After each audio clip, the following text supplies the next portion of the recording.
As I call an individual for public comment, I will also designate the next speaker so that they have an appropriate time to prepare. In accordance with board policy, issues raised in public comment will be taken under advisement by the Board of Education, but will not be discussed this evening. Issues raised during public participation may be added to future agendas or addressed by administrative staff. Because the questions raised in public comment address district operational matters, the superintendent is the board's designee to coordinate response to public comment and will apprise the board accordingly.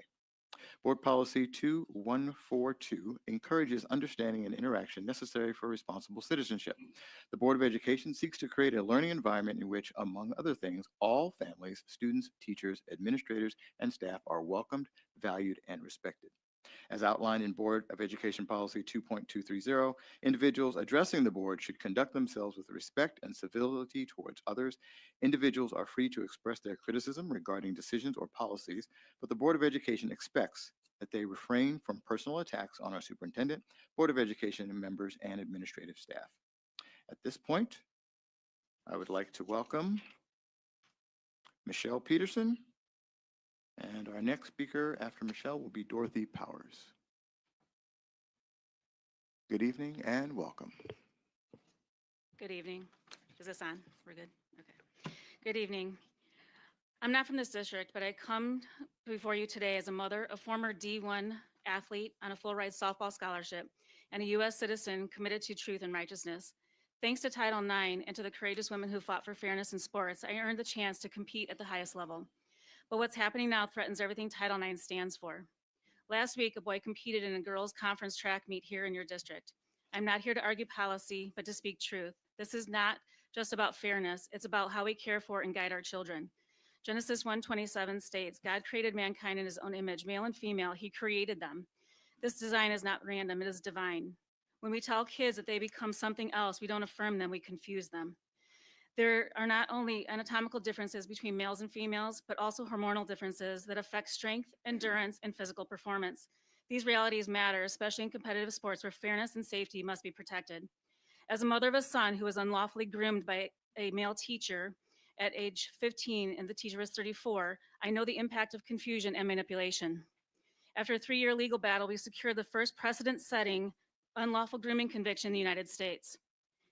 That experience opened my eyes to how easily children can be led astray when adults abandon boundaries. What we're seeing now is part of a broader agenda. Saul Alinsky's Rules for Radicals outlined a plan to reshape culture by targeting faith, family, and truth. One tactic is confusing the next generation, and schools have become the battleground. Through 501c3 status and federal grant dependence, many school systems are pressured to comply with ideology for funding. When truth is traded for money, children become the collateral damage. Your district's mission to raise global citizens, that language aligns with global agendas like the UN's Agenda 2030 and the World Economic Forum's push for a one world government. As a US citizen, I believe we should raise responsible American citizens rooted in truth, morality, and sovereignty, not children molded to fit a global governance that conflicts with biblical values and constitutional freedoms. Our own governor's family, the Pritzkers, are part of the World Economic Forum and push for this ideology. A foundation funded by James Pritzker, who now goes by Jennifer Pritzker, a transgender billionaire, has invested millions in DEI initiatives that reframe youth, education, healthcare, and culture. He has made millions of dollars in donations to medical institutions to expose strategy to influence mental, emotional, and sexual development of children. These donations are not charity, they are cultural engineering. The Pritzker family has donated more than any other group in Illinois to fund gender transition procedures for minors. They are tied to the WEF, and Tom Pritzker, CEO of Hyatt Hotels, is listed on page 45 of Jeffrey Epstein's Black Book under 13 different phone numbers. One of Illinois' most powerful families is linked to the world's most prolific pedophile in an agenda to destabilize childhood. In March of 2023, this district adopted a program called District Leadership Forum through the Education Advisory Board. Though promoted as a student success program, EAB's strategy aligns heavily with DEI ideology. One of its top funders, Vista Equity Partners, is affiliated with the World Economic Forum and supports.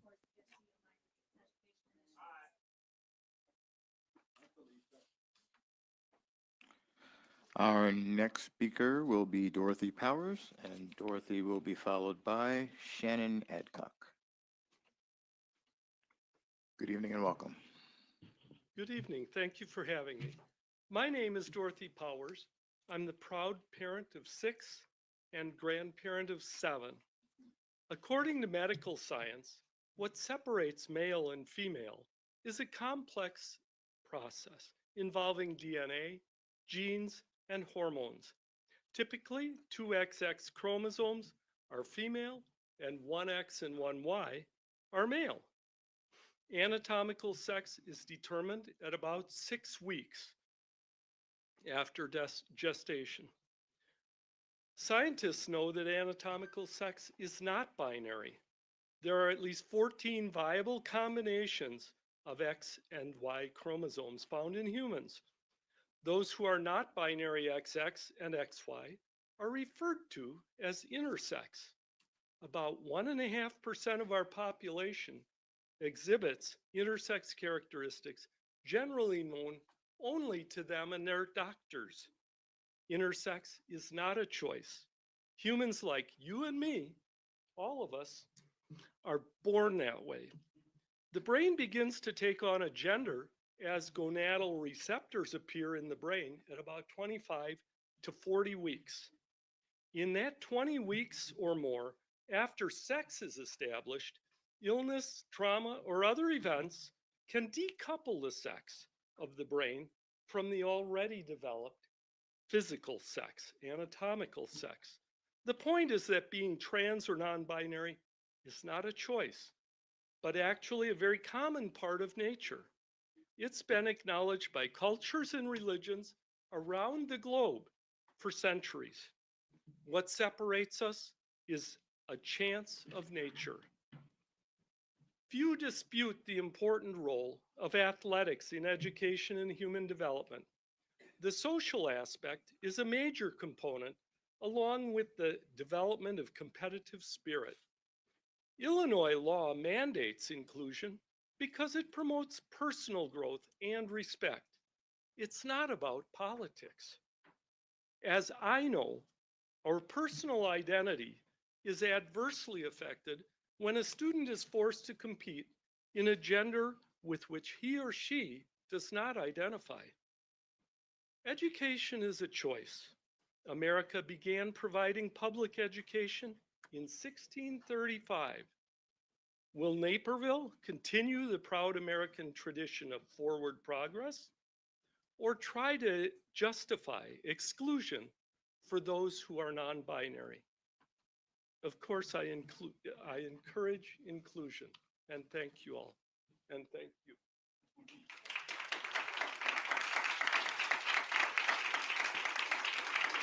Our next speaker is Shannon Adcock, and Shannon will be followed by Mike LaBelle. Good evening, Shannon Adcock, founder of Awake, Illinois, a social welfare advocacy organization. My hat, thanks to XXXY Athletics, displays XX and XY, female and male chromosomes. XX cannot become XY and vice versa. There is no transformation. There is no trans. For this district to claim otherwise is a lie so egregious you might as well scrap all biology classes. Recently, parents in District 203 sought Awake Illinois' help after the Naper Prairie track meet, where a male competed on the girls' team, winning multiple events. Parents demanded answers, but the district vaguely cited the Illinois Human Rights Act and guidance. That act covers bullying, harassment, not letting boys invade girls' bathrooms, locker rooms, or sports teams. This district's secret policy, enacted without board approval, spits in the face of the Open Meetings Act. Most parents in District 203 and 204 had no clue their daughters would be competing alongside biological males. The Illinois Human Rights Act doesn't specify this allowance, and the state board's guidance is not law. It's a suggestion, and a bad one. Today, Wake, Illinois filed a federal civil rights complaint against District 203 with the Department of Education's Office for Civil Rights for violations contravening Title IX protections. With the Department of Justice and Department of Education task force, we're confident this will lead to policies that uphold Title IX for all students. Visit awakeil.com for Title IX and for complaint information. So 4 years ago, I first publicly spoke to this board, and I said DEI ideology is chaos. It's harming kids. It is abusive. Now in 2025, you've got boys stealing girls' victories, leaving young girls sobbing on the track. This isn't inclusion, it's oppression. You're exploiting the boy too, and it's disgusting. I hope they freeze every dollar of the $8.9 million you've budgeted for 2026 until you abide by Title IX. To the kids caught in this mess, girls crushed on the track, and the boy misled into chaos, we're so sorry. You deserve better than the adults' failures. But there's hope. There is hope, and that's why I'm here, because we're fighting for fairness, and we will win. On behalf of Awake Illinois, I'm Shannon Adcock, and we cannot be canceled.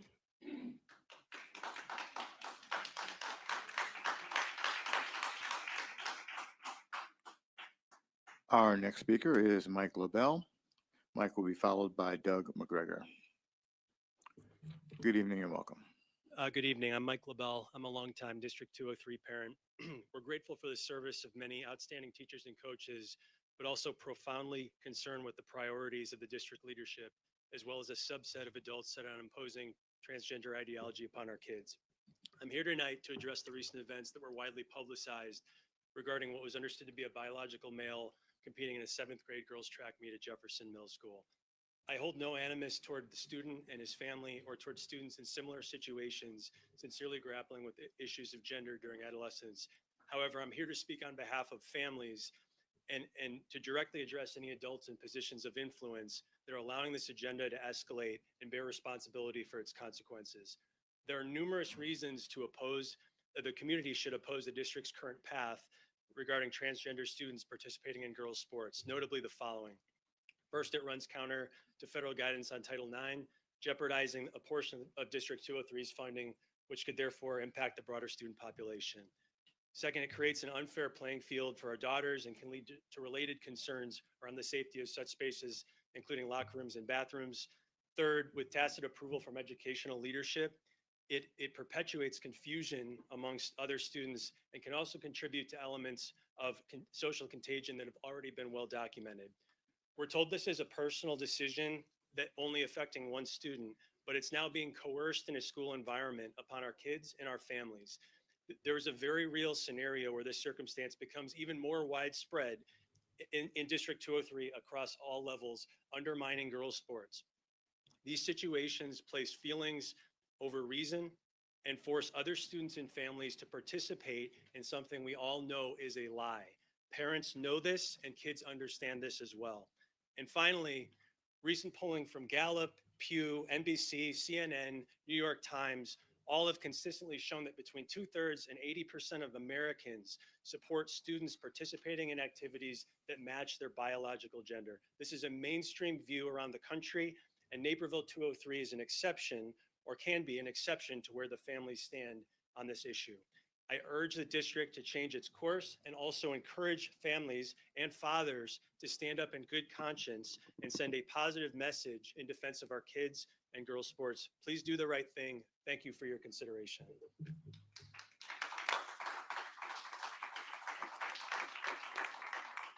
Our next speaker will be Doug McGregor. Doug will be followed by Bob Skrzynja. Apologize if I didn't pronounce that correctly. Before my time starts, I'm going to ask Dr. Bridges to please pay attention like everybody else. Give this body the respect it deserves. Thank you. My name is Doug McGregor. I'm a taxpayer and father of 3 Naperville North graduates.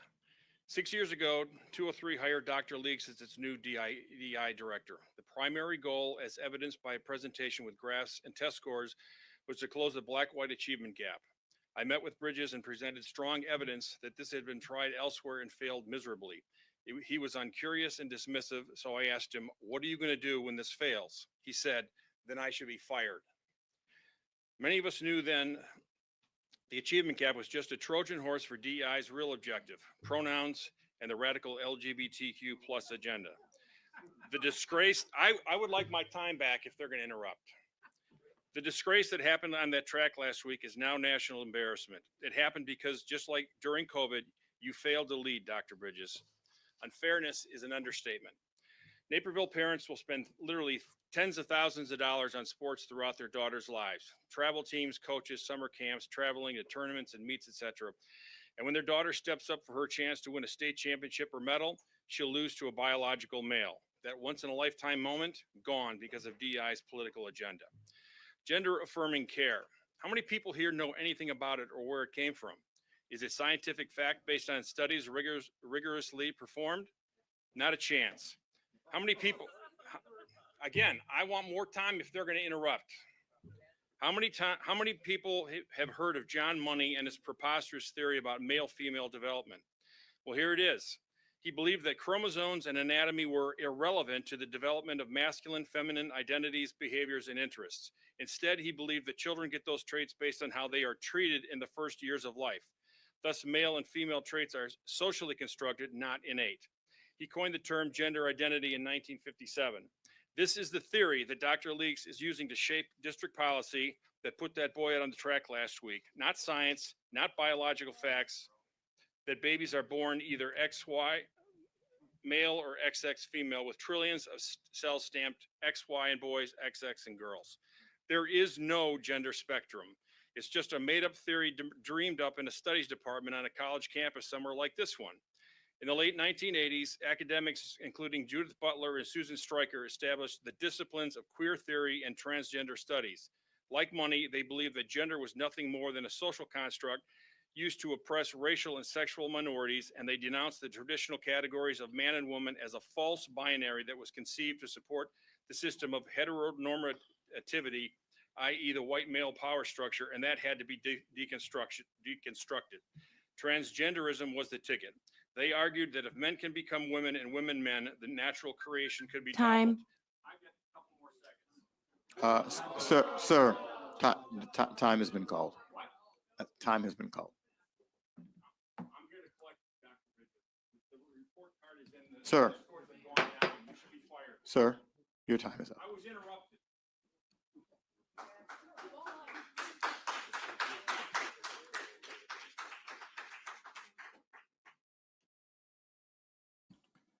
The next speaker is Bob Skrzenia. Sorry if I'm mispronouncing your name. It's very Irish, obviously. But before you start, I will ask the audience to try to refrain from interrupting speakers going forward, please.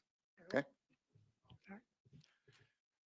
Thank you. Now, I'm old enough to remember when adults who obsessed over children's genitals weren't allowed within 500 yards of a school. Those were good times. Now those folks drape themselves in overpriced designer label clothing and white hats, and for some reason proudly proclaim that they were successful in exposing their kids and everyone else's to disease, while dabbing at flop sweat and lobbing sad little threats at a board who was just trying to keep kids of the district learning and focused. They claim to want to protect girls, yet they have become quite emboldened by the election to the White House of an adjudicated rapist, and the fact that the head of the U.S. Department of Education is Linda McMahon, who herself is married to a rapist and who, amongst many other things, is credibly accused of sex trafficking and the cover-up of steroid use, which led to at least one murder-suicide. The fact that they saw these people take over and thought, finally, our voices will be heard, should tell you all you need to know about Awake Illinois. The only way they could possibly make a strike against others was to wait for literal criminals to come to power. It would be sad if it wasn't so appalling. They also like to wield religion as a cudgel to attempt to make some point. So I'll counter with this actual fact. I have 4 daughters, one of whom is trans. Of those 4 children, only one was baptized. I'll let you figure out which one that was. Now, I have custody of all 4 of my daughters. And as I said, they're all girls. Right now, they're all at home, alone. If the Awake lunatics here are to be believed, I need to rush there and save my 3 cis kids who are no doubt getting, peeped at in the bathroom or assaulted or beat at baseball or something. I don't know, whatever bonkers thing they want you to think that trans people are going to do next. I'll finish with this. I always hope that our children will take the best from their parents, but the difference between basically this side of the room and those folks is that our kids have so much more better to choose from. Thank you for your time.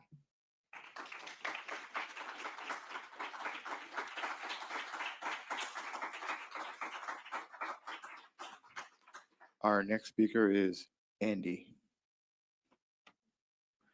Andy will be followed by Melissa Recca. Good evening and welcome. Thank you. Thank you all for having me here.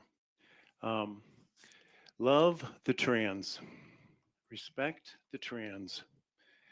The trans are fine the way they are. Having said this, the facts absolutely show that trans activism is bad for the trans. If you love the trans, you work against trans activism. You have not heard these facts because cancel culture is about keeping those facts away from you. The evidence for this is right here in this room and how they are attempting to shout down the other side to prevent you all from hearing real facts. You can get real facts on the Do No Harm website. Bad ideas are different from actual human beings. So the trans and trans activism are two separate things. Our position is that we love the trans, but we are against trans activists controlling society through coercive character assassination. That is what bullies do. The trans are above that. For evidence, for what I'm saying, look at the vicious talk that has already been spoken right here in an attempt to keep people from speaking.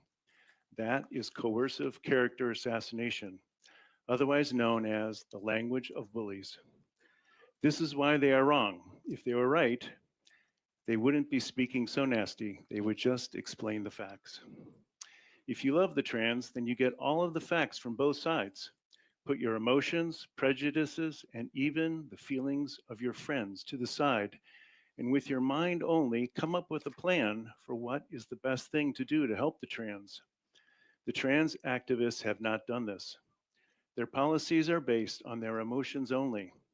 This is why we see the bizarre phenomena of trans activists fighting against therapy for children and instead pushing for permanent sex change surgeries for children. That is a policy based on their feelings, not facts. So what are we witnessing?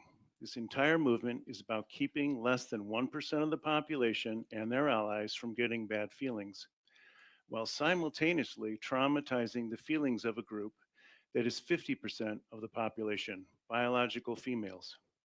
To this board, I say you are harming females if you vote to support the trans activists. You're literally voting to harm a group that is 50% of the US population while supporting less than 1%. Love the trans, respect the trans. The trans are fine the way they are. But letting the trans activists harm huge numbers of women in the name of the trans will only create a backlash that the trans will suffer from in the future. If you love the trans, you fight against trans activism. I'll pray for all of you. God bless you.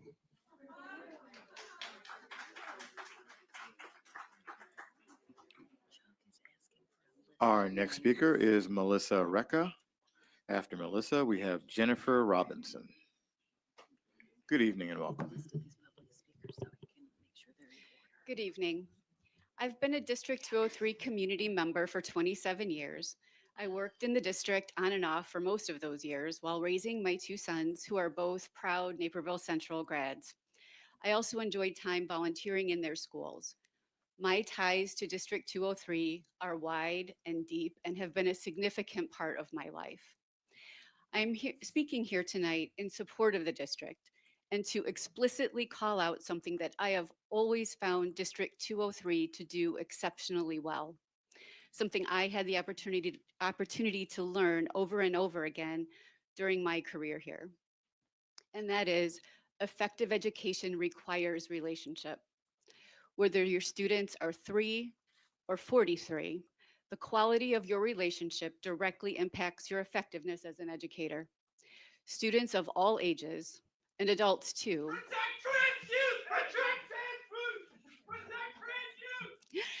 learn best when they feel safe to take the risks required to learn and grow. All educators know this. The great ones know that building relationships is the most important part of their job. The very best teachers at every level see, understand, value, meet, and support every child and family exactly for who they are. And the best administrators demand and support this in their teachers. District 203 is full of the very best educators. So I want to express my deep gratitude for the countless big and small ways that staff, teachers, administrators, and board members do this day in and day out. It is profoundly important work. It can be exhilarating and exhausting, often in rapid succession, but never forget that being truly student-centered and maintaining excellence in education requires it. I believe that my feelings are shared by most of the District 203 community. We see and support your efforts on behalf of every student in the district, but also know that we are watching, because a school system that values every student is what we demand and expect. Thank you for your time.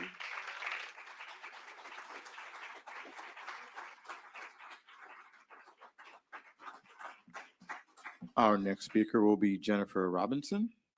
Jennifer will be followed by Tim Thompson. Good evening good and evening. welcome. Thank you. My name is Jennifer Robinson, and I am a resident of Naperville. I am a cisgender female, a feminist, a former athlete, and a District 203 parent of 3 children. I am actually missing one of my own children's band concerts to be here tonight because I thought it was that important. So I thought it was important to be here because we have a group of adults within our community that have chosen to target a child within our own community.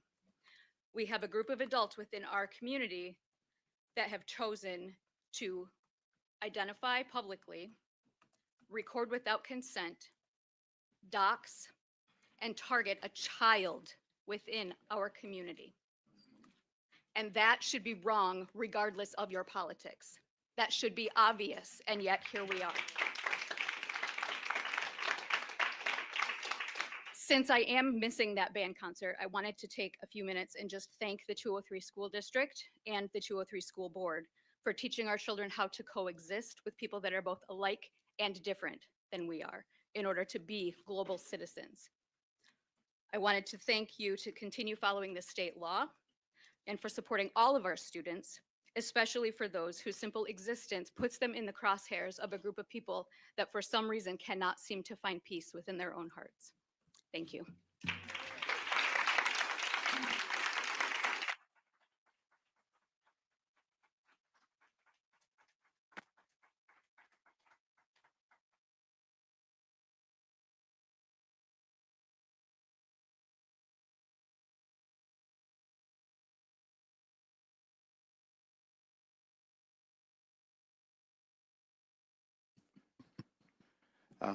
Been asked to remind everyone to conduct oneself with respect and civility towards others and otherwise abide by Board Policy 8.30, which is to conduct oneself with respect and civility towards others. Thank you. Our next speaker is Tim Thompson. Tim will be followed by Amanda Zickerman. Zickerman? Zichterman. Let's try that.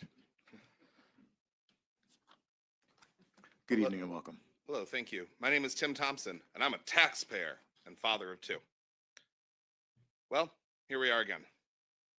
Once again, I have to come here to thank you for doing your job and upholding Illinois law. Once again, the leaders at Wake, Illinois, DuPage County Republicans, and everyone's least favorite city councilman have attempted to bring negative national attention and rile up their base to attack you and try to pressure you into bending or breaking that law. But I'm not worried. I'm proud to say I voted for every member on this board. We elected you to follow the law and to do the right thing. You've never let me down, and I know you won't today. I'm only here as a friendly reminder that we've got your back. You've heard some vague threats tonight about Title IX lawsuits, but don't worry. That group never does anything but lose. Don't listen to her spin. Just look at the facts.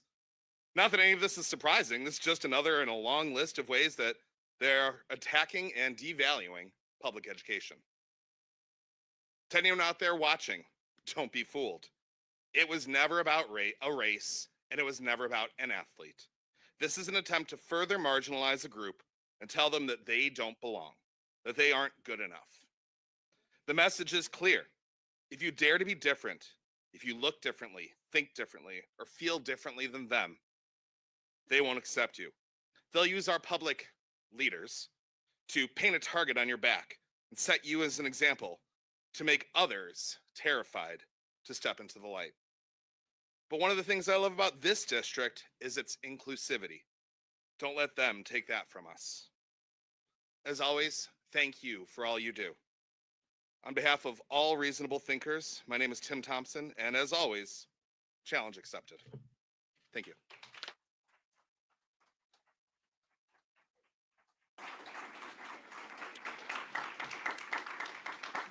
Our next speaker is Amanda Zichterman, Perfect. Yep.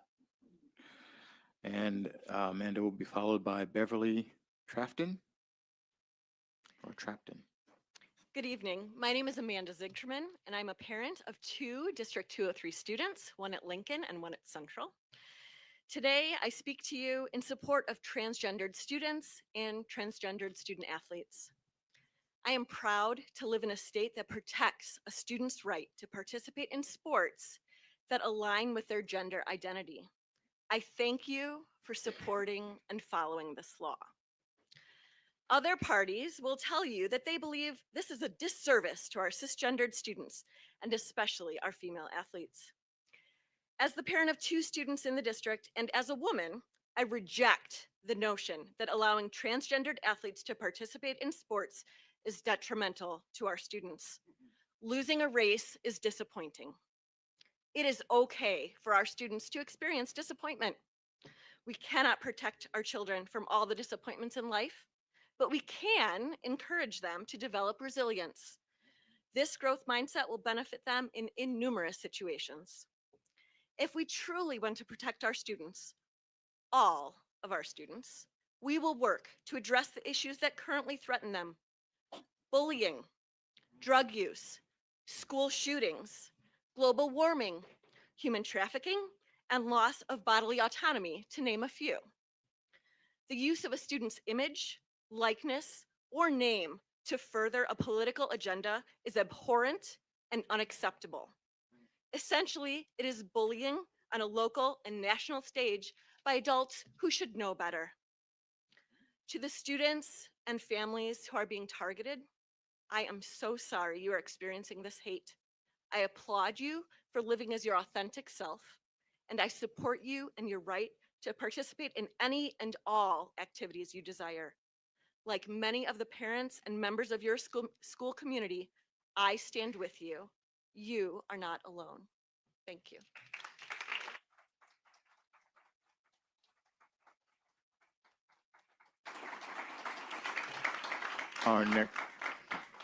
Our next speaker will be Beverly Trapton. Beverly will be followed by Elias Ortega. Mr. Superintendent, Mr. President, Board.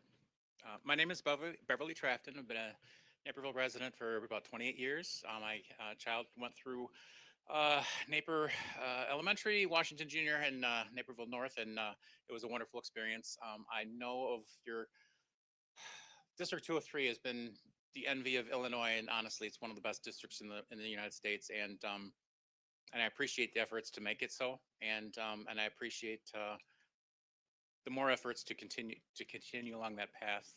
I'm also a woman of trans experience.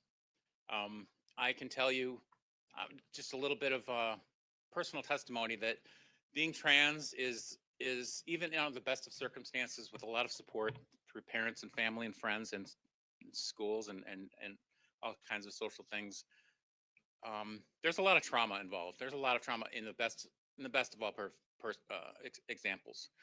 When you bring in elements of hatred and animus, doxing and just vile behavior into that mix,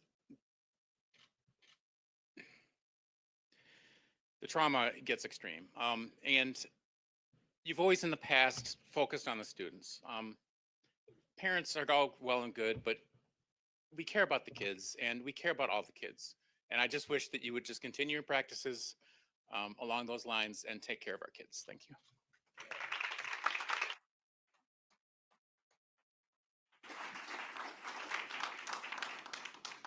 Our next speaker will be Elias Ortega. Elias will be followed by John O'Toole.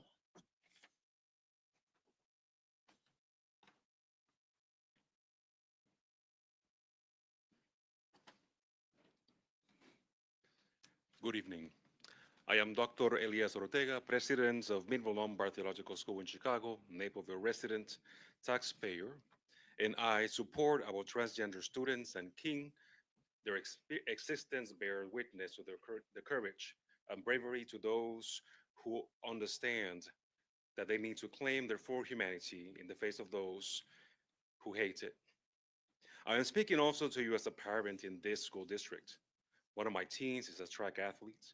I am also a theological educator working alongside learners of multiple faith traditions and that follow with care the developments impacting those members in our communities that are most impacted and vulnerable.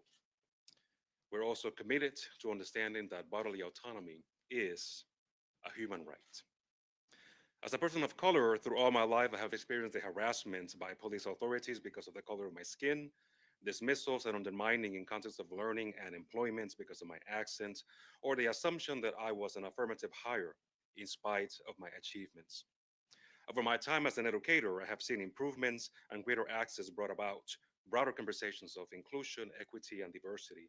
And I have seen more students thrive, regardless of class, race, or ability, than I have seen before. And that is starting to change. As a parent of children of color in our district, I have almost now daily conversations with them and their friends as they are experiencing the same fears that I did growing up. The attacks trying to dismantle civil rights protections like Title IX also have other consequences as they draw more attention to policing and surveillance practices, as my 15-year-old child recently experienced with an encounter with a local police officer downtown simply for being a child in the town that he is growing up.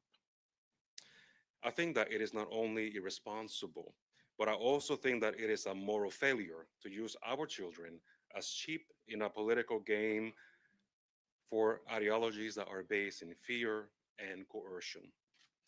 And as a religious educator, I also think that it is a theological malpractice to turn to sacred texts and religious traditions that call us to love one another for our collective freedom and use them and turn it for practices of hate.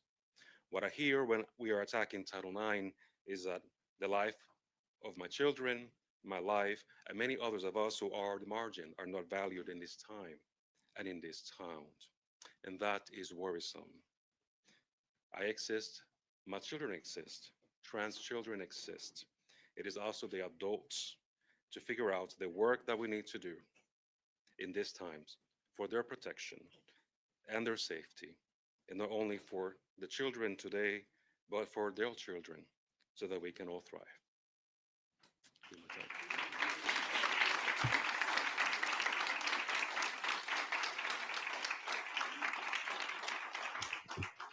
Our next speaker will be John O'Toole. John will be followed by Nicolette Weitzman.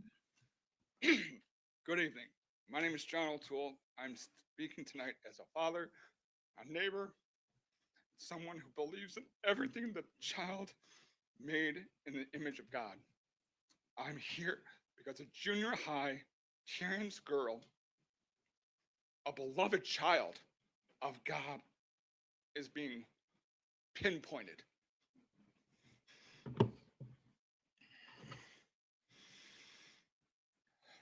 It is not just being targeted, but being targeted by a political agenda. That's not just wrong, it's harmful. As a person of faith, we are called to love our neighbors, to speak for the vulnerable, and to make space for the table for everybody.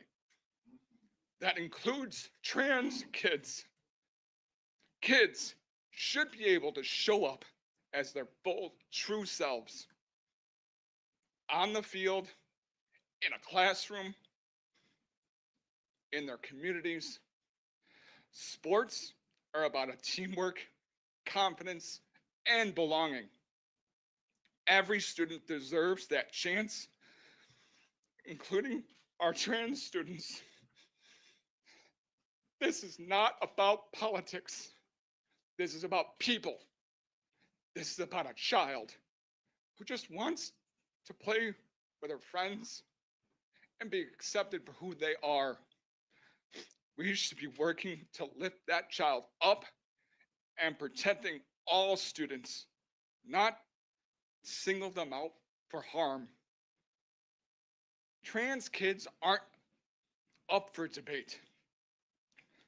They are not a threat. They are not a problem that needs to be solved. They are children of God. They are children. Trans kids belong here. They belong on teams. They need to be supported. They belong in this community. As a parent of District 203 children, as a parent of a marginalized child, actions like this speak volumes to what you think of them, how they think of themselves. And more importantly, they need our support.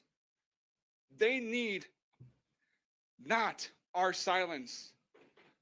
They need us to speak up and be their voice and be there for them. Because if they can't trust the adults that are around them, the people that are supposed to love them and cherish and Time. protect them, thank you.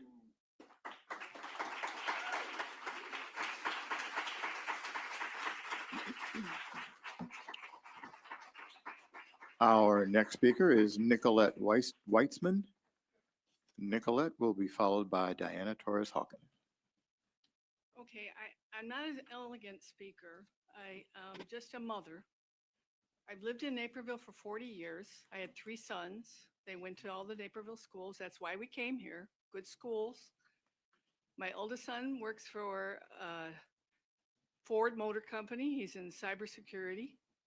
My middle son works at a financial institution that writes software for probably some of your financial dealings. My youngest son is a counselor. They did very well. My oldest son was diagnosed as ADD when he was in school. He went to the doctor and they gave requirements for the classroom that he should sit close to the teacher and certain things that he should do. The district did nothing. My middle son was pushed through a plate glass window in high school, and he was suspended, but we worked it out to where he worked with the grounds crew.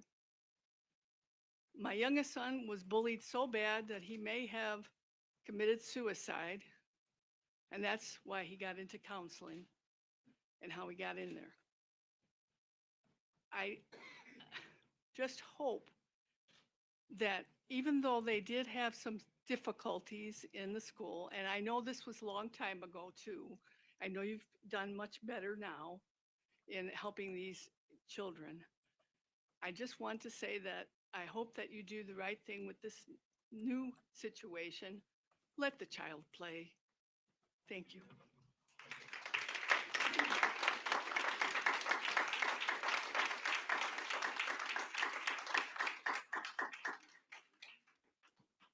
Our next speaker is Diana Torres Hawken. Diana will be followed by David Wade. Good evening and welcome. Thank you. Good evening. My name is Diana Torres Hawken, and I'm here as a District 203 parent and community member to ask this board to keep standing up for all students, especially transgender youth, who deserve to feel safe, respected, and included in every part of school life, including sports. Here's the truth. The Illinois Human Rights Act protects every student's right to participate in school programs, no matter their gender identity. The IHSA also supports that right, clearly saying that students can play on teams that match who they are. These aren't loopholes. They're protections rooted in law, research, and what's right. And major groups like the American Psychological Association and AAUW, a girl and women's advocacy group, stand behind this kind of inclusive approach to equity. Pushing trans students out of sports doesn't fix anything. It spreads fear and misinformation, and it hurts kids who are already carrying so much. Groups like Human Rights Campaign and the League of Women Voters have made it clear these bans are not about fairness. They're about politics, and they create a hostile environment for young people who just want to play, connect, and belong. If we really want to talk about fairness, let's talk about the actual gender gaps. Only 43% of girls play high school sports compared to 59% of boys. Girls' teams often get less funding, fewer coaches, worse facilities. Title IX is over 50 years old, and we're still fighting for basic equity. The answer is not to exclude others, it's to invest more. The real threat to girls' sports aren't trans kids. They're inequity, underfunding, and lack of follow-through. If we care about fairness, let's focus on fixing those things. Let's lift all our kids up, not tear anyone down. We have a choice to lead with fear or to lead with care. I sincerely hope we choose care. Thank you for your commitment to our community.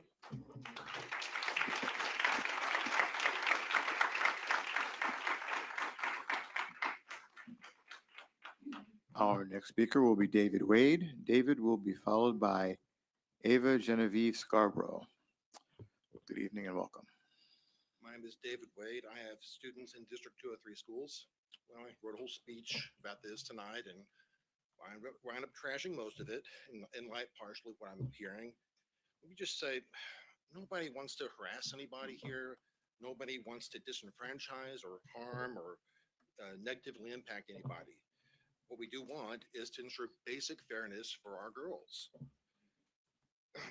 Now, a biological boy who identifies as a girl is not at any advantage or disadvantage when competing against boys in most sports. He or she, or whatever pronoun you prefer, is in fact at a significant advantage in most sports when competing against girls. And this is not arguable. This is not up for debate. I think to the vast majority of students, parents, and Naperville taxpayers, simply having transgender identifying students compete with their birth sex is perfectly acceptable. Now, if we want to go the extra mile, and maybe we should, let's organize an open or co-ed division of play. Then for sports like track and field, girls can opt in on that. It'll be interesting to see how many actually do, given that there's some unfairness, but at least there's an opt-in there, right? Now, in coming here tonight, I couldn't help but notice a lot of people, a good number of people here who may be hurting, who may be, in fear of being invisible or unacknowledged. And I promise you, I don't want that, okay? I just want you to look me in the eye and tell me it's okay for my athlete daughter to, and or her teammates to have zero chance when competing against somebody who is in a male body. Is that okay? Thank you.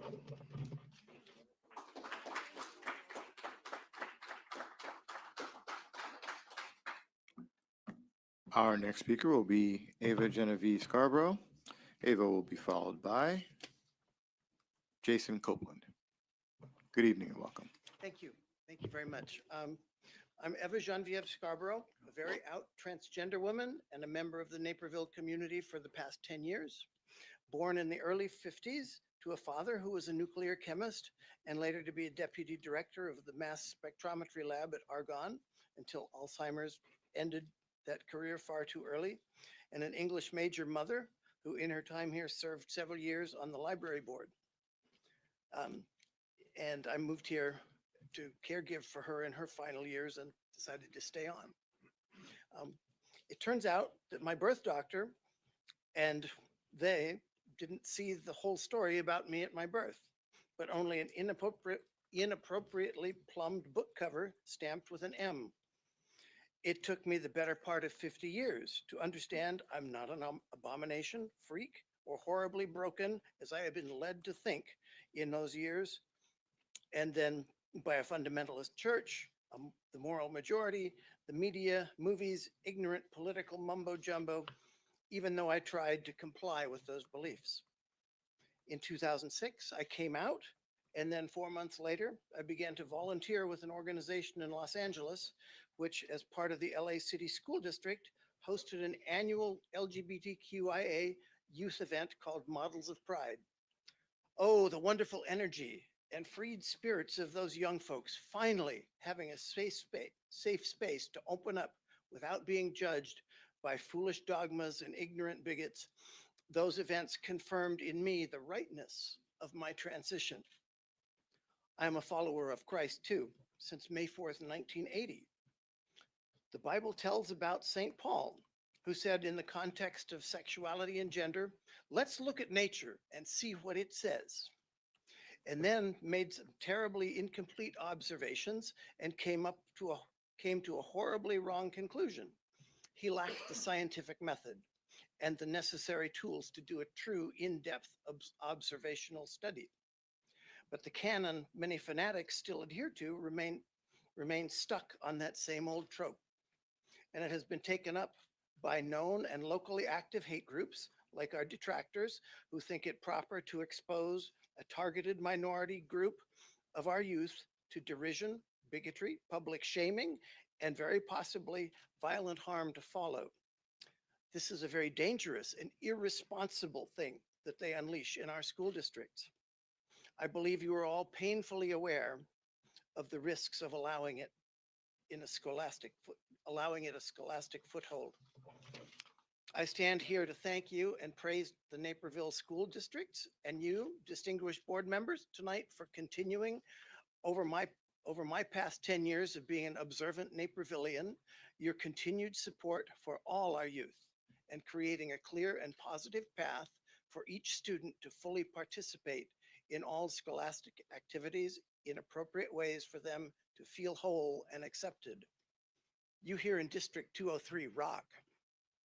Stay the course, even through the noise and static caused by the religious cult nationalist fanatics and a very corrupt bunch of hoodlums in present day politics who oppose such freedoms.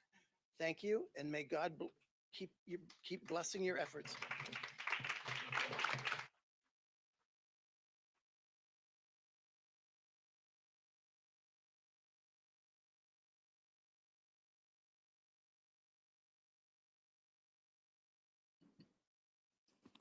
Our next speaker will be Jason Copeland. Jason will be followed by Jenny George. Hi, thank you very Good much. evening and welcome. I'm a parent in District 203, graduate from District 203, and a taxpayer. So I'm glad to hear so many people praising inclusivity here tonight. If you ignore the fact that someone's daughter was excluded from participating in their own conference championship track meet and others placed lower than what they actually earned, it's almost believable. The next election for seats on this school board should be laser focused on one question. What's the acceptable amount of genetic boys allowed to participate in girls' sports divisions? If the answer is anything other than zero, that person isn't qualified to be on a board overseeing the protection and education of children at any level in this district. And when the new board replaces Superintendent Bridges, any applicant for his job who answers anything other than zero should not be eligible for hire. That's why the question is really all that matters. If leaders in this district are grossly incompetent on something so basic, how can they be trusted with anything? We should not tolerate any adults in positions of authority who are this incompetent when it comes to make sure spaces created exclusively for our daughters are exclusive to our daughters. No girl should be denied participating in a conference championship because a genetic boy is taking that spot. No girl should have to be any place lower than the one they earned against all other girls because a genetic boy finished first, second, fifth, it doesn't matter. It's 100% possible to be compassionate towards and supportive of any child experiencing gender dysphoria, while also having firm boundaries and requirements for sports participation, locker rooms, and bathroom usage. As dads, moms, and taxpayers, we should be demanding those boundaries because it is at a basic level. Every single person in this room knows that it's just plain wrong. This is not an intellectual exercise. This is not a thought experiment. It's as fundamental as it gets, and it's not that difficult. My nearly 9-year-old daughter gets it. Recent events had me curious for her perspective. So I asked her. She thinks it would be weird and unfair for a genetic boy to be able to compete against her or take her spot on a team, even if the boy believes they are a girl or feels like a girl. She doesn't think the kid is weird. She thinks that allowing kids in sports meant for girls is weird. and she's 100% Time. correct.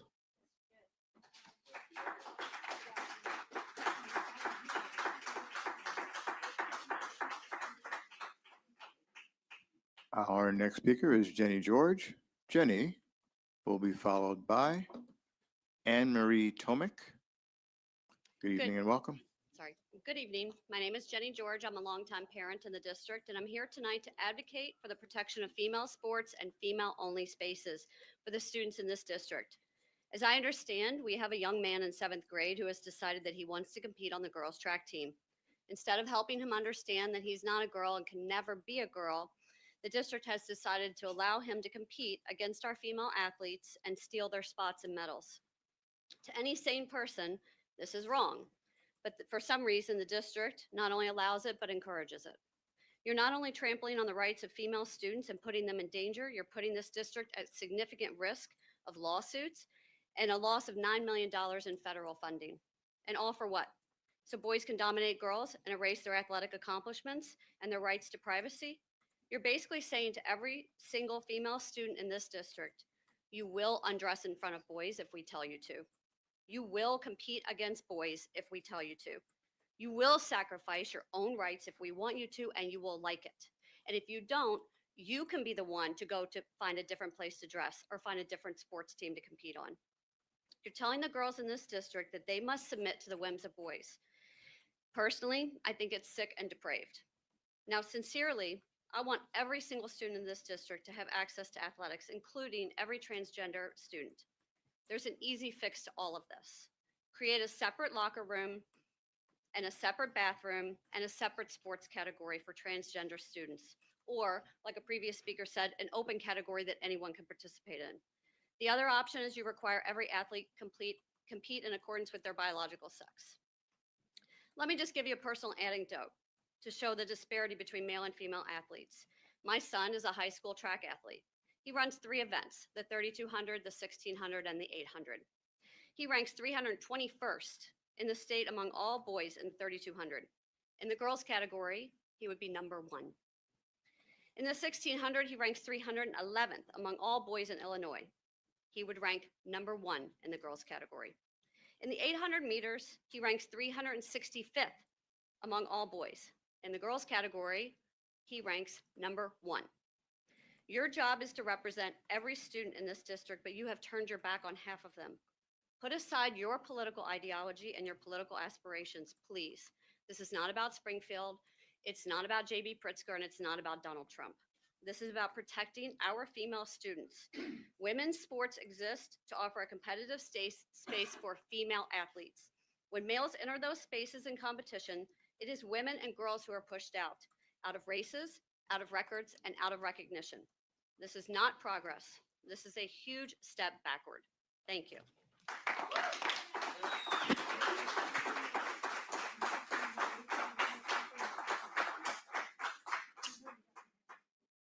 Our next speaker will be Anne Marie Tomic. Anne Marie will be followed by Jacqueline Gerritsen. Hey. Good my name evening and is- welcome. Oh, sorry. Welcome. Thank you. Thanks for being here. Thanks for taking the time to listen because I know you're getting pummeled all over the place. My name's Anne Marie Tomic. I speak for myself. And somebody mentioned something earlier about being embarrassed. And I'll tell you what's embarrassing. Embarrassing is plastering a minor's face all over social media. Embarrassing is using a kid's name on social media that's a minor. That is abhorrent. It is mean, cruel, gross. It is weird and it is sick. Okay, that's uncalled for. You should be ashamed of yourselves to even think you can do something like that. I'm thanking our district. I am very pleased with 203, the leadership for protecting all of our students who enter our public school buildings doors and help them reach their full potential as other public schools should be doing across our country. Public schools are amazing. I love public schools. We see all walks of life. We work with a very diverse group of people, and this is life. Public schools provide education for all citizens, regardless of their background or their circumstance or their gender, providing opportunities for our students to gain skills to be productive members of our diverse society is something else public schools do. Public schools provide opportunities for students to be active members in a democratic community.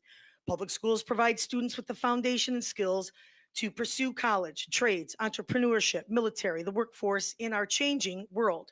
I'm a public school teacher. I love any and all kid that walks through that darn door. I will love any kid that comes through that door, all walks of life that they experience, including our LGBTQ and any other marginalized population. They are one of us, needing our love, needing our support, our protection, and our encouragement. Public school and our students deserve the continued love and support. I'm thankful that DO3 continues to support all of our students, marginalized or not. I'm an ally and I'm a safe space. And if we want to get down to some of the facts about what's going on in the trans world with sports, IHSA at this point has 3 male to female trans athletes. 3. That's it. Okay? Maybe 23 overall. You got 3 that are male to female. That's what you guys are whining about. And IHSA also has rules and regulations that are making accommodations to make it safe and to make it fair. NCAA has rules and regulations that allow trans athletes to compete as well in the highest level, our Olympic level. They also have regulations and allow transgender athletes to compete. We're talking middle school kids where you got hormones flying all over the place. You've got a wide range of athletic ability between all people. Time.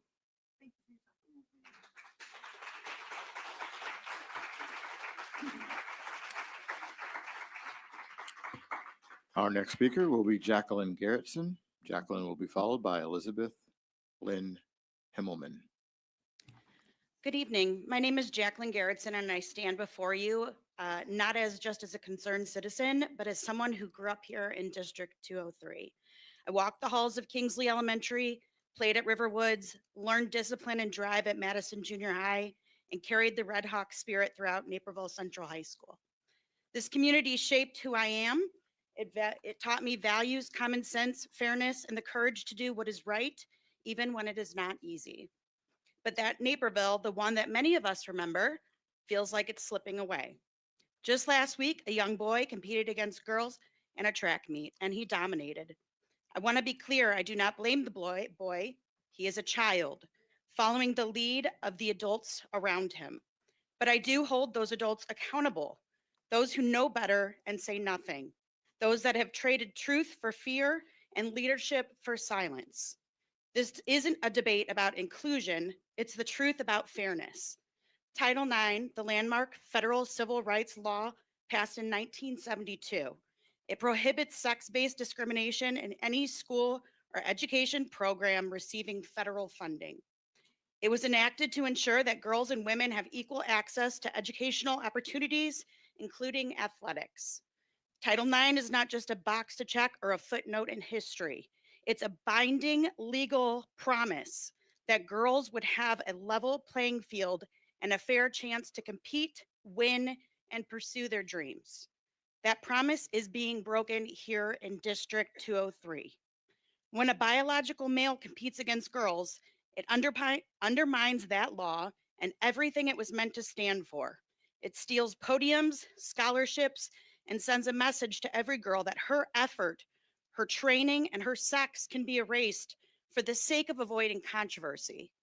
We are teaching our daughters that their silence is expected and that adults won't protect them when it counts.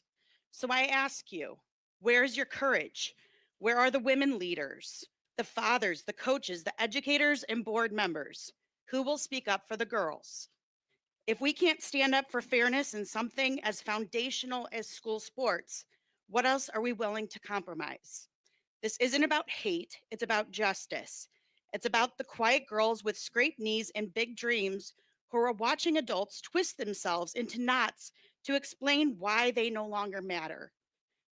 To the girls that are watching, know this, that you are not invisible, you are not unimportant, and there are people that will fight for you. Let's return to a Naperville that knows how to lead, not by following trends, but by standing on truth. I urge this board to reaffirm its commitment to Title IX and to take concrete action to uphold the law's intent, protecting fairness, equal opportunity, and a level playing field for all students, especially our girls. Time. Thank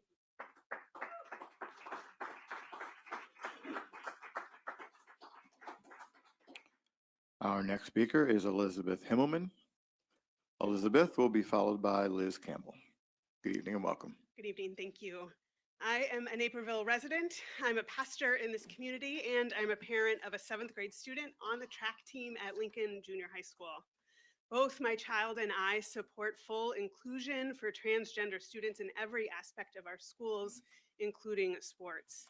I ask the school board to continue supporting our transgender students and to work harder to protect the private health information of every student if we truly care about our children's safety in this district, as we say we do. As a faith leader and a parent, my daily work is both to practice and to teach the love of neighbor. I'm here to ask you to be accountable, to live into the school district's mission, and to support every single student in being a global citizen. Regardless of your beliefs, caring about our neighbors is in the DNA of this community. Transphobia, hate, and exclusion have no place in our community or in our education system. Thank you.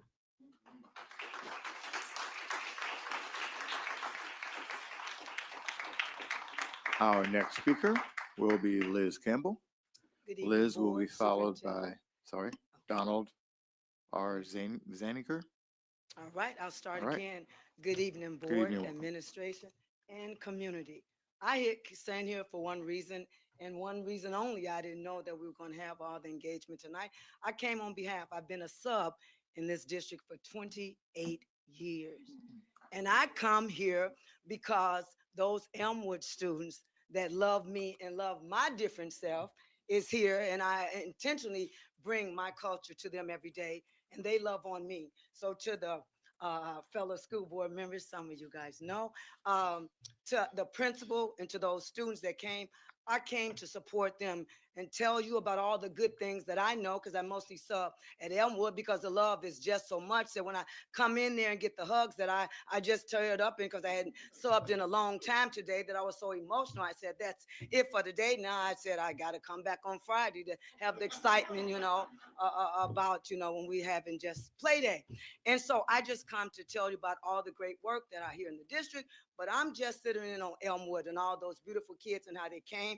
They came in the English and the Spanish language with the pledge. So I just want to say a shout out to Elmwood, because that's where I live most of the days. So I just want to tell thank you for what is happening across the district, but I can testify what is happening at Elmwood and the love that we feel there. So good evening, community, boards, and staff.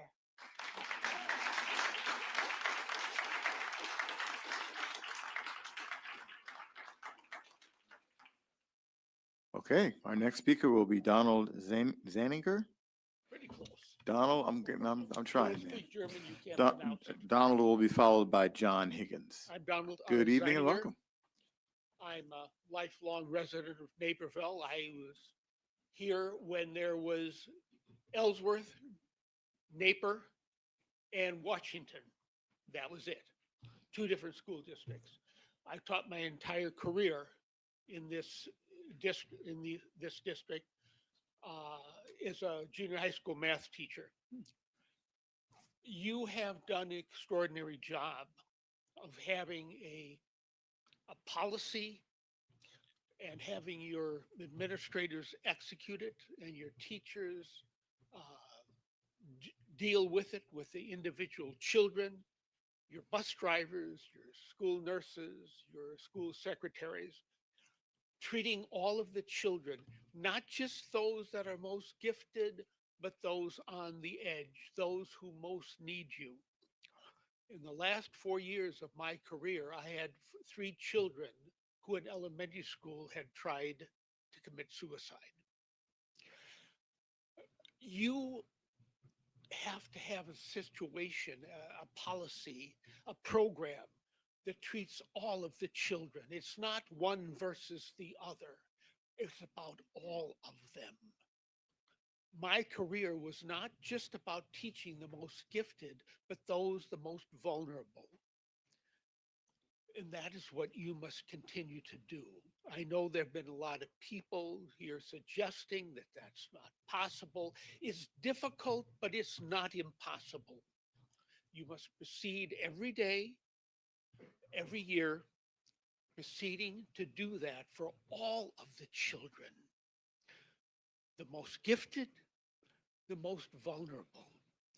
If you do not do that, Naperville will not be a great school district. It has been, and it shall be if you continue that way. Thank you.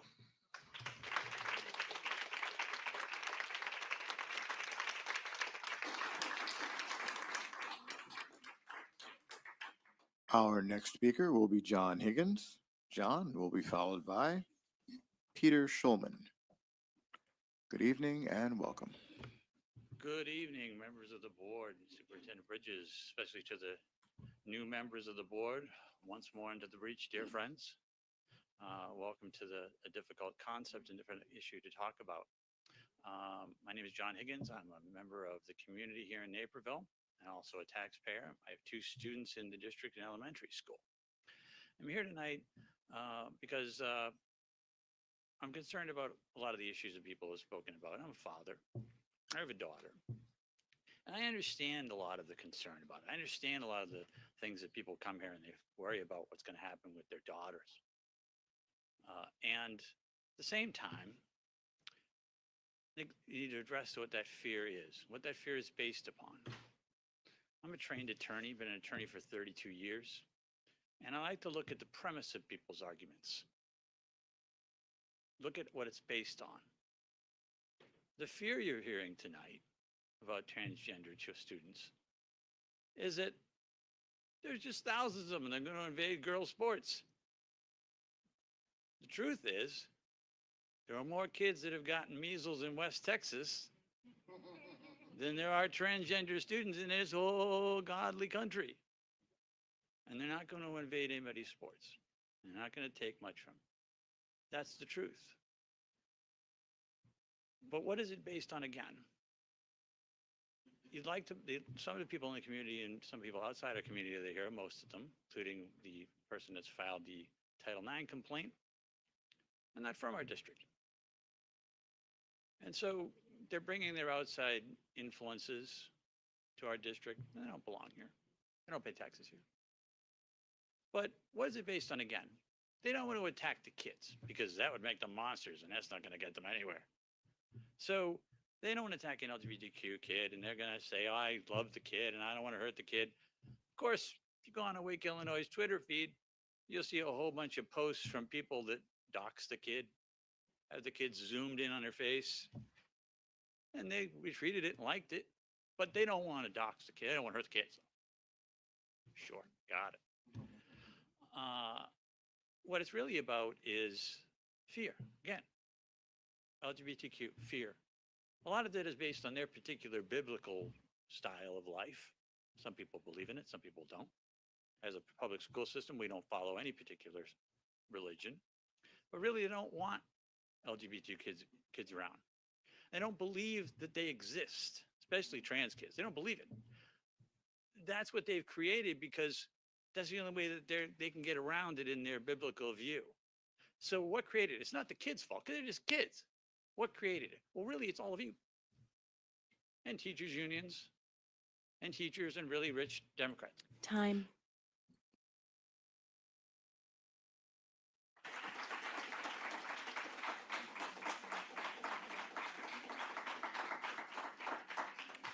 Our next speaker is Peter Schulman. Peter will be followed by Hugh Dunbar. Good evening and welcome.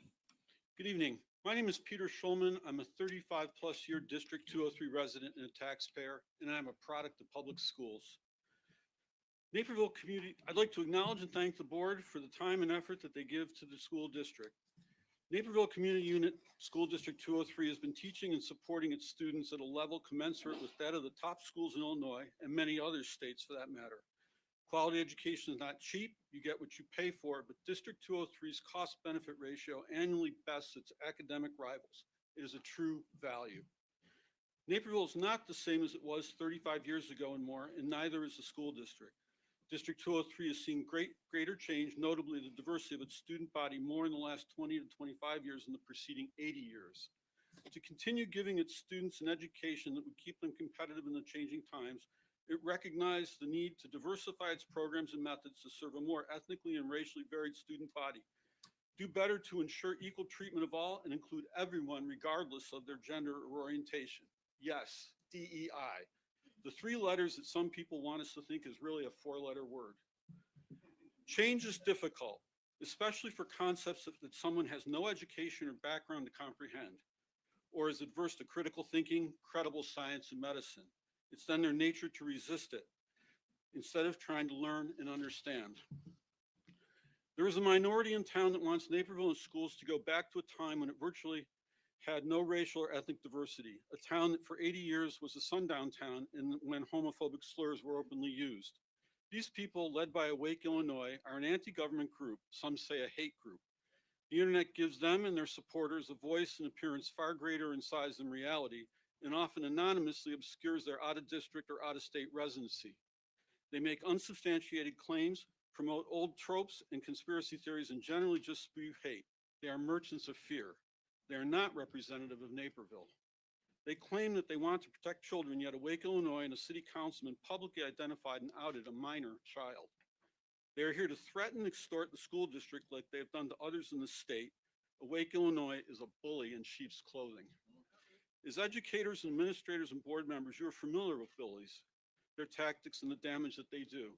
We cannot allow Awake Illinois to bully us and our students and help them achieve their real goal. The same goal is that of a MAGA Department of Education and the national groups that fund and train Awake Illinois.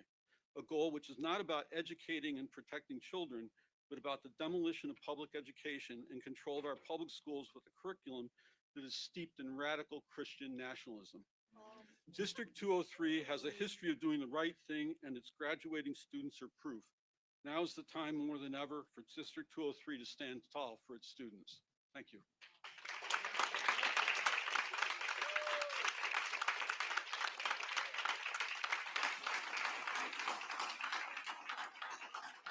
Our next speaker will be Hugh Dunbar. Hugh will be followed by Tanya Lee. Good evening and welcome. Good evening, Mr. President, Mr. Superintendent, distinguished members of this board, my fellow citizens.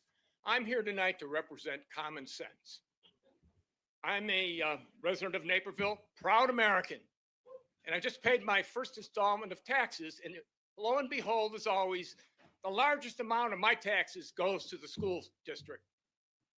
That's fine. You guys got a great school system. This is what I want to ask you tonight, though. Our great and esteemed president,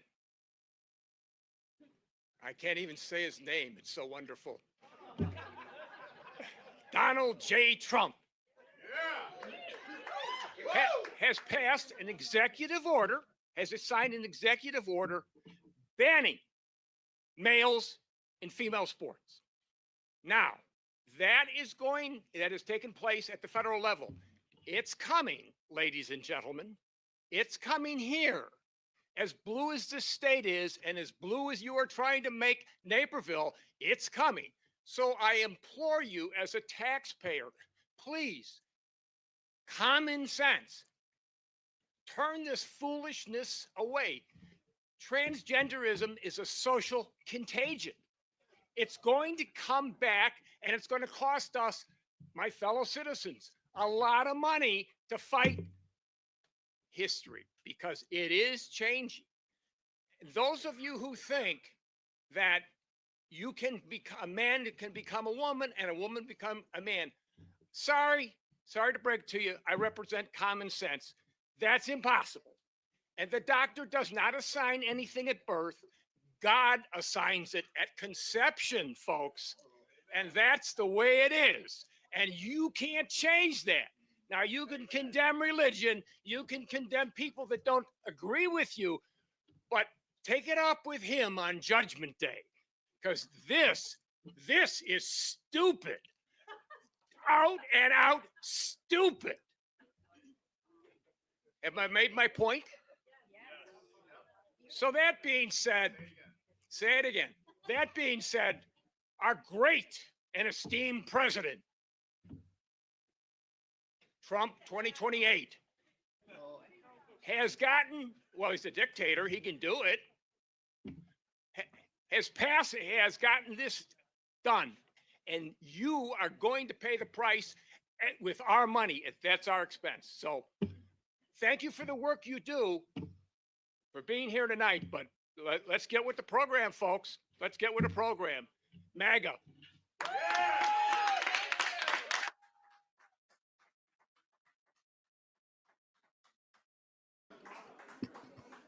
Our next speaker will be Tanya Lee. Tanya will be followed by Brandy McNeely. Good evening and welcome. Good evening, board members. My name is Tanya Lee, and my pronouns are she, her.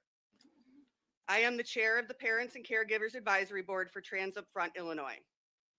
As the parent of a trans middle school child who has endured attacks, bullying, and suicidality due to the hate he receives for simply existing, I want to thank you and encourage you to continue following the Illinois Human Rights Act, ISB guidance, and state law.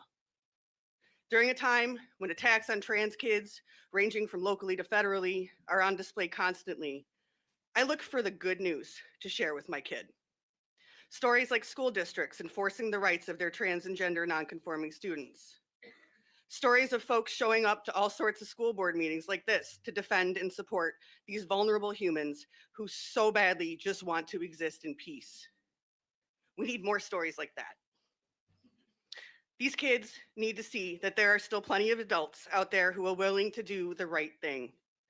They need your support now more than ever. So I urge you to be on the right side of history and humanity. Please keep it up and fight like a mother for trans rights.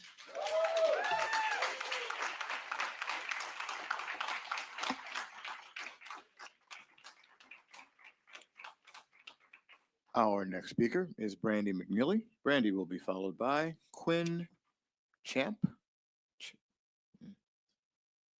Quincy? Yeah. Quincy or Quinn, either one. Okay. Brandy, good evening and welcome. Thank you for having me. My name is Brandy McNeely. I just want to start off by saying I am inclusive. My brother's gay, my best friend's gay. I've always been in support of gay and LGBTQ rights. I don't hate anybody and I don't fear anybody. I like anybody who makes me laugh. We're on the same team then. I love a good sense of humor. My daughter did compete last Wednesday at the Naperville conference. I was unaware that there would be a biological male on the team. I watched my daughter and her friends work so hard over the course of this track season, and they were so excited to go. So I was very disappointed to hear what had happened. I was not made aware as a parent that this was going to happen, and I feel like we should have been made aware. I've lived my entire life as a biological female. If you look at me right now, you can tell I should not compete against any male. I should not compete against any males behind. Look at this gentleman right here. Clearly, I should not compete against him, and my daughter should not compete against biological males either. There is a reason why we have male and female sports, and it's to protect people like me and my daughter. I mean no harm to any child. I'm not against any child. I just accept my biology, accept my daughter's biology, and I am for girl sports staying girl sports. I'm just here to protect my child because she does matter too. And I thank everybody here who came out to protect girls sports and to protect my daughter and allow her to participate in girls track with just other girls. Thank you guys and have a good evening.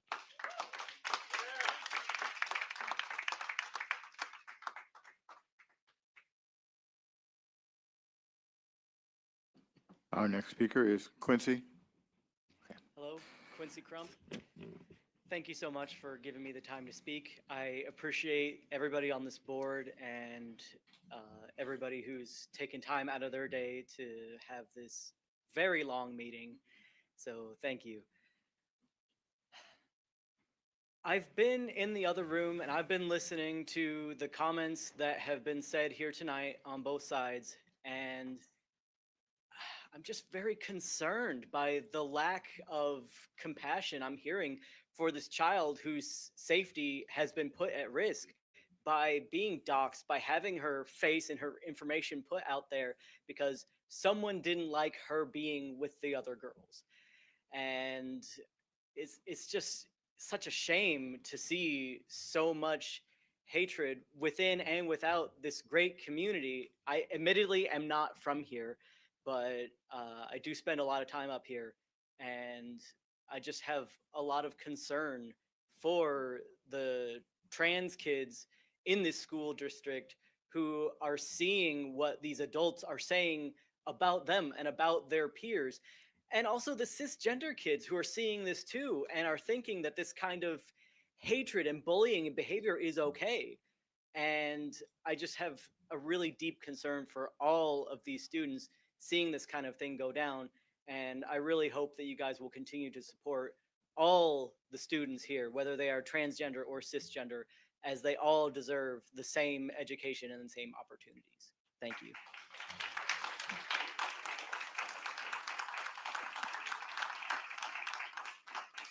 Okay. Our next speaker will be Mandy Burt. If Mandy's in the other room, I apologize for not giving the heads up, okay? And then after Mandy will be Jesse Miller. Good evening and welcome. Thank you. I'm not an expert when it comes to sports. Just ask my high school track coach. As such, I didn't plan on speaking tonight, but I can't stay quiet. You see, while I might not know much about sports, I do know a thing or two about kids. I've been a teacher for nearly 2 decades. I've earned several advanced degrees and a national board certification. I'm also raising 2 kids in District 203. Here's one of the things that I know. There's a statistic that says approximately 1 in 10 teenagers will attempt suicide. That's frightening. It unnerves me every time I hear it, and I hope it alarms you too. Those statistics are even scarier for marginalized kids and teens. That's why I make it a point to let my kids and my students know that hate has no place here. Or I thought it didn't. That is until I saw a recent tidal wave of hatred that certain groups unleashed online against a trans athlete, including privacy violations like photos and video footage, as well as comments calling for violence against that athlete. These comments are disgusting, inappropriate, and the very last thing that our kids need to hear from us as grown-ups. The privacy violations need to stop. The name calling needs to stop. I might not have all the answers, but I do know that hate will never make us great. It won't keep our kids safe. It won't lower those terrifying statistics, and it would serve us all well to remember that. Thank you.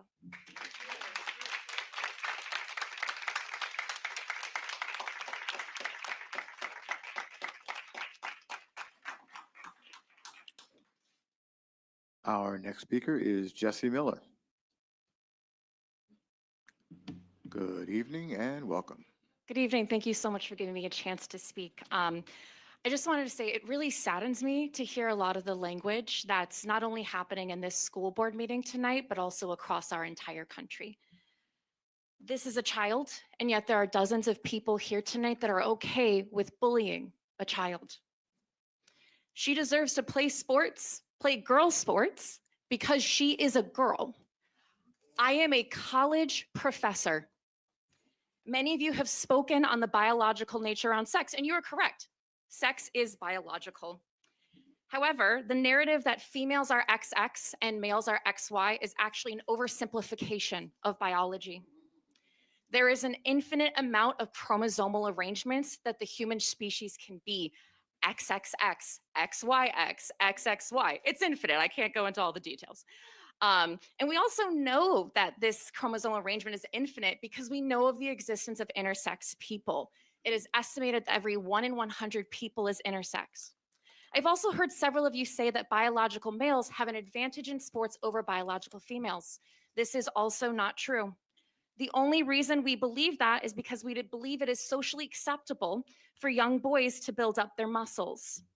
There are differences in where biological males and biological females build up their muscles, absolutely. But there is nothing that proves that biological males are stronger than biological females. I'm getting slightly off the point, but I still had to say it. Just like sex is a false binary, so is gender. Gender is also a spectrum. It's something that we feel and it's something that we choose. I know to many of you in this room, you think I'm spreading ideology, but this reaction is rooted in fear. I am truly sorry that this world has become so scary for you that you are terrified of something as simple as a kid playing a sport.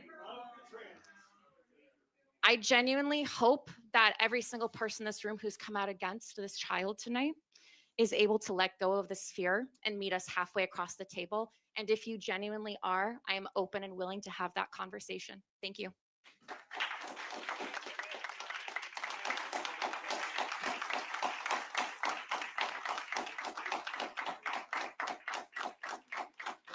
Okay. Thank you to all who spoke. That will conclude our public comment period. Next item on the agenda, monthly reports.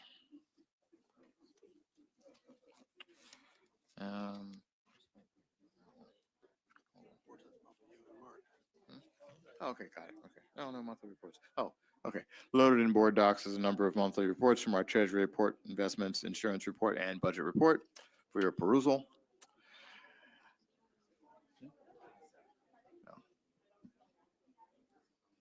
Let go of this fear and meet us halfway across the table. And if you genuinely are, I am open and willing to have that conversation. Thank you.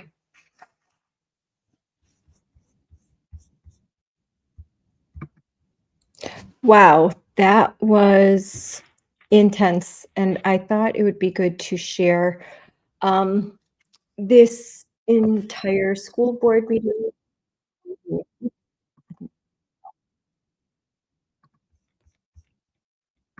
And I'm glad that so many tuned in to watch it live. I think that enough people, they don't have the chance to go to a school board meeting, and they don't have the opportunity to see all of the good and the weird and the concerning.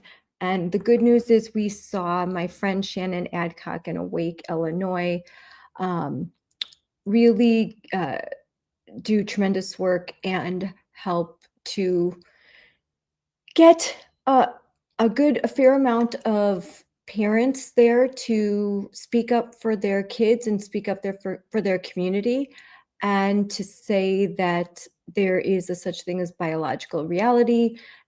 XXXY chromosomes do exist. They're male and female. Gender is a made-up concept, and again, biological reality does exist. It's shocking, I think, for some who don't understand what's happening in Illinois to see what they saw at the school board meeting. This is something that I have seen in Madison. I have seen when I have testified in the capital of Wisconsin and Madison, the kind of activists I have seen. This is not unfamiliar for me. I've seen it when I've been in Wauwatosa. There are certain areas of Wisconsin where we'll see a great amount of woke activists come up, hold the trans flags. These are often paid activists. They do not live in the district. You'll always see a lot of school staff members speak. And, to me, it's not representative of the community as a whole. The vast majority of regular parents don't agree with the biological boys playing against the girls in sports. I thought it was really interesting to see one parent who said, I have a gay brother, I have a gay best friend, I have always been supportive of gay rights. And when my 7th grade daughter went to compete in this Naperville track meet, with various track events. This is track season. My daughter plays soccer. I have a daughter that's in track, so they were blindsided. They show up to this big meet. They think, oh, this is going to be wonderful for my kids. And lo and behold, their daughters are competing against an obvious biological male. And they're just shocked. And this kid crushes the girls, crushes. They didn't stand a chance. Okay. They didn't stand a chance. If you see the video, it was completely unfair. And so this mom, she's like, hey, all of you here that are talking about fairness and rights, what about fairness for my kid? What about my daughter's rights? What about the rights of all the girls? One boy, all the girls. And that one boy gets to take medals from other girls, gets to take awards. And as this kid, if this were to be allowed, this kid, it's 7th grade now. Pretty soon it's 8th grade, then it's high school. And then this boy is able to take opportunities away from girls, high school titles, scholarships. And you heard the one mom that said, girls, get used to disappointment. Now, I have a post that I've put up and it's gone viral because I'm like, this is the handmaiden's tale here, okay? This is the real oppression of women. You are telling 13-year-old girls, 12 and 13-year-old girls, suck it up, let the men beat you, let them crush you. I might take this down right here. Show my friend Shannon. Bravest woman I know right there, Shannon. So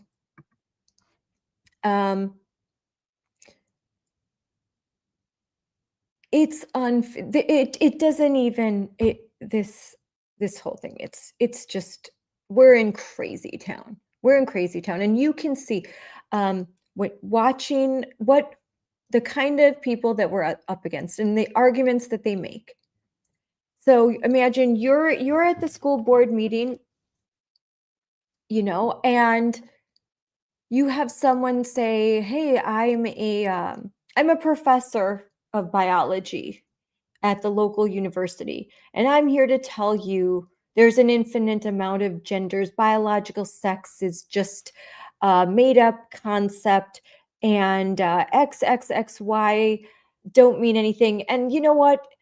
There's like intersex kids left and right. They're just everywhere. And what this is all not true. But these kids, well, they start off, their kids in college, they're told things that aren't true. Or they're not corrected when they say things that aren't true. Because the adults are too afraid to correct their woke, radicalized Marxist students. And so they just keep going through life thinking, oh yeah, this is all, I guess, it's all relative. And this is a big problem. It's a big problem when you can't say up is down. You can't define what a woman is. It's all relative. Everyone, biological reality just suddenly doesn't exist. You know what a woman is? An adult human female, XX chromosomes, okay? And able of reproduction, has a uterus, can bear children. We know what a woman is. Now, there's different ways to be a woman. You can be a tomboy, you can be your sexual orientation, all of these do not define what a woman is. But basic biology. Women menstruate, men don't. Women have wombs, men don't. Men have penises, women have vaginas. All very simple, okay? The Arnold Schwarzenegger movie a long time ago, Kindergarten Cop, where the little kid goes, raises his hand. Boys have a penis and girls have a vagina. Yep, that's how it goes. It's really easy. And this made up concept of gender identity and personas and neo pronouns where you can identify as a rock. I mean, all of this is real. All of this is part of gender spectrum and glisten. And, look up neo pronouns. Glisten. I'll type that in. That's all a real thing.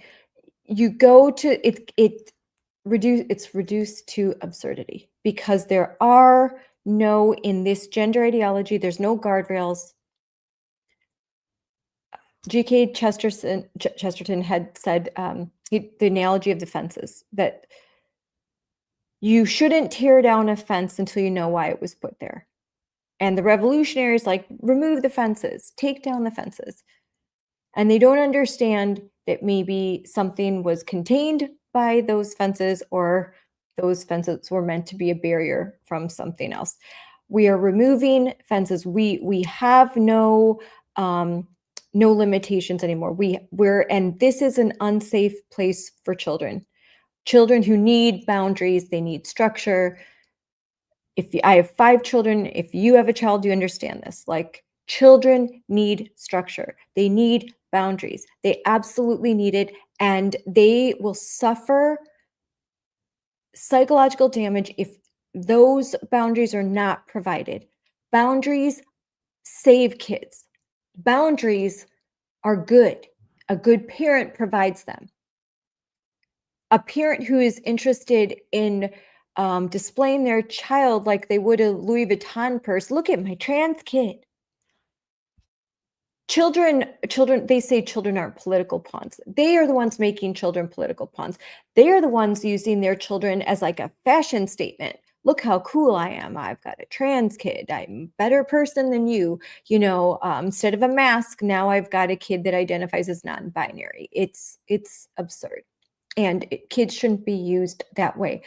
And the harm that's done to this boy is very real too. And it's not being perpetuated by the parents and the girls that just don't want to compete against a boy. It is being perpetuated by the adults and the school staff and the governor of Illinois and the State Department of Education in Illinois, who are perpetuating this lie.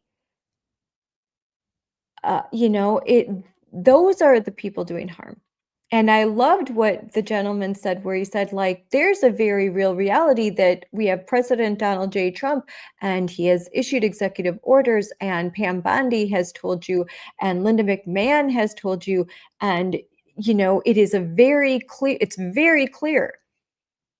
And Illinois is they're thumbing their nose, and they're like, hey, we're going to follow our own laws. We're not going to listen to the federal government. The same people that 6 months ago were demanding that everyone listen to, Joe Biden, when Joe Biden was issuing his executive orders.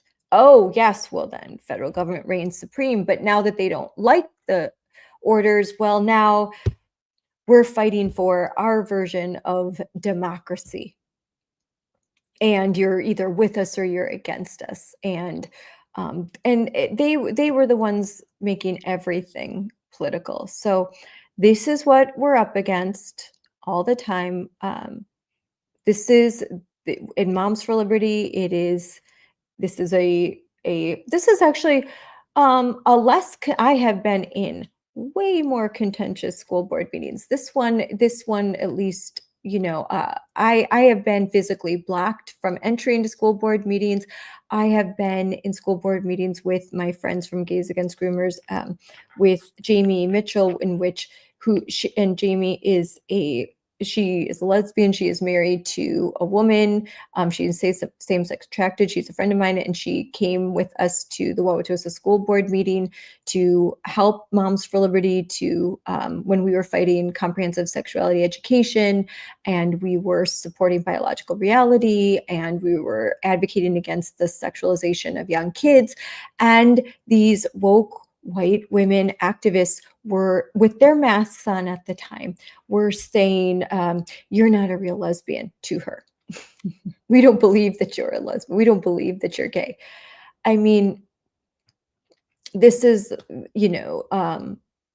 they, one physically grabbed me. They sent their little kids up to me to tell me that they hated me.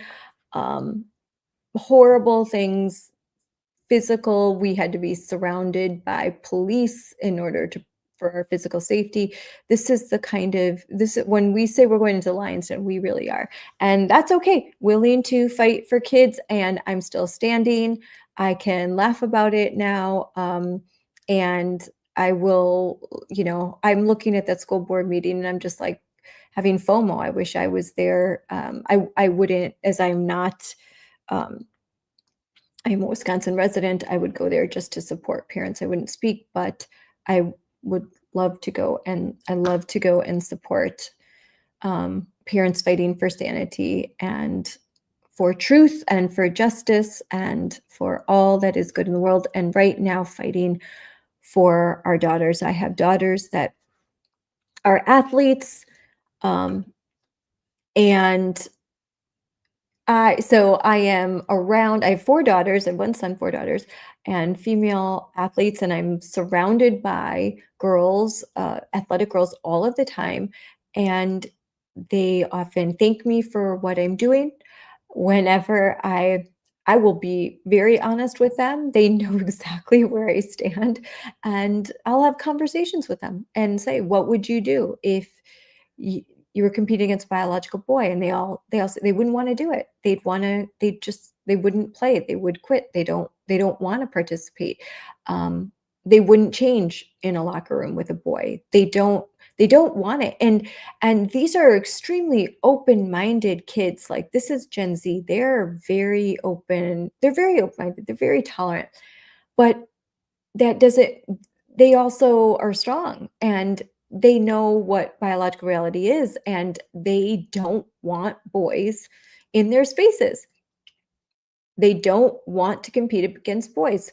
It's really important that you talk to your girls and boys about these issues, and you make it really clear, and you're upfront and honest, because if you aren't instilling your values in your kids, someone else is instilling their values into your kids.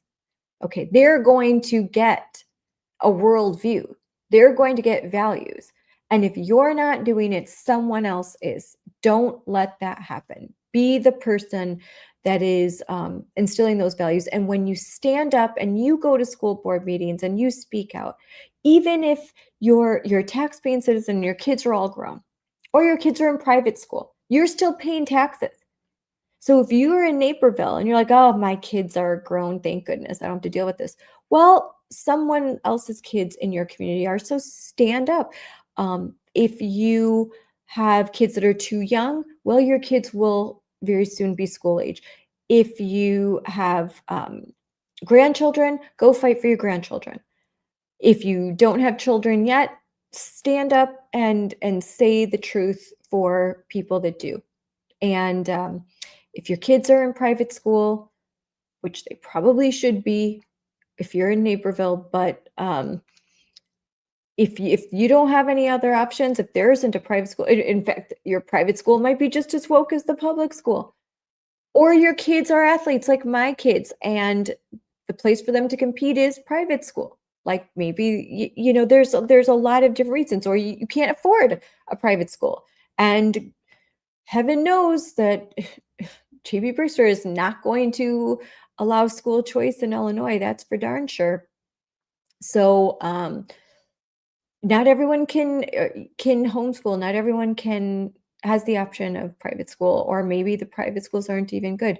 So stand up, stand up and fight for your community and fight for biological reality. It's we have to do the right thing. We have to do the right thing by these girls. If you're like me, I knew that the woke weren't just going to fold up their tent and go home. But I am surprised how bold some of the governors are being, and how emboldened they are, and how they probably think the judiciary is going to step in, or they may relish the idea of President Trump defunding their state, because then they could run around and say, "Hey, I'm talking." That's my kid right there. Hold on. Okay. All right, I better go because my child is home from practice. So and that's the real life of a mom and Moms for Liberty. We're always balancing many things. So thanks for tuning in. I'm going to be doing a whole lot more of things like this. If you have a school board meeting and you're discussing Title IX, Saving Girls Sports, gender ideology, let me know and send me the link, and I can do this. I can do this all day. I am happy to do more of this. At Moms for Liberty, we want to have more live streaming and more programming, and more of the things that we do center on real moms, real dads, real parents, and what they're going through. We can talk to experts. So you've heard that a lot, but we want to talk to you. We want to talk to the boots on the ground. You guys are the ones that make a difference. You are the ones that will make the change. Okay, so we want sunlight is the best disinfectant. And what happened in Naperville and all of the exposure that influencers and activists and parental rights organizations have been able to do to expose what has happened, it's working. It's working. Don't look at that meeting and see all the trans flags and think, oh my gosh, we're outnumbered. We are not outnumbered, not even in Illinois. On this subject, you're not outnumbered. You're not alone. We're going to fight for our kids. We're going to win this. We're going to win this. Team reality, team sanity. We're going to win this, but we're not going to win it by not engaging, by crossing our fingers, and just doing keyboard warrior stuff. Like, that's all good, but you actually have to go to meetings. You have to actually stand up, and you have to talk to your neighbors, talk to your family. Share this video. Follow Moms for Liberty. I'll put that up. Follow Moms for Liberty on X, please. I'm gonna just put that up there, right there. Follow Moms for Liberty on X, and we always put great stuff up. Join Moms for Liberty, momsforliberty.org. Join the fight. There are a whole bunch of cool things coming up. So many great opportunities. We have our summit coming up, and if you can't come out to Orlando for the summit, we have M4LU. We just wrapped up. We've got toolkits. We've got events coming up next week. We've got a whole bunch of things happening, and my daughters are coming to get me. So please go to momsforliberty.org.